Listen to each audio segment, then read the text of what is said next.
Macron vient de parler de remobiliser ton épargne. Dans une interview au Monde, il explique qu'en Europe, il y a des milliers de milliards d'épargne, mais qu'elle n'est pas utilisée correctement. Traduction. Ton argent sur ton livret, ton assurance vie ou tes comptes est vu comme une ressource économique. Alors attention, je ne suis pas en train de te dire que demain matin, on va te prendre ton argent. Mais il faut comprendre une chose.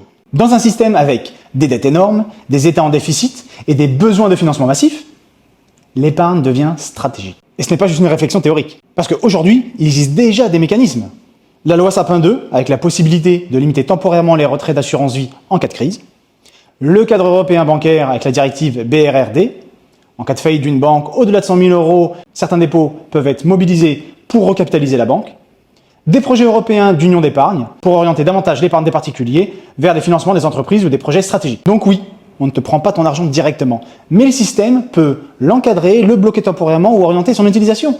Et quand on te parle de mobiliser l'épargne, ce n'est généralement pas juste pour laisser dormir sur un livret. C'est là que les gens passent à côté du sujet. Parce que la majorité laisse son argent sur des supports peu performants, dépend d'un seul système et pense que tout restera comme aujourd'hui. Alors que le système, lui, il évolue en permanence. Et dans ce contexte, personnellement, je pense qu'il est dangereux de ne pas investir et de laisser son argent non investi simplement sur des livrets ou sur des assurances vie françaises.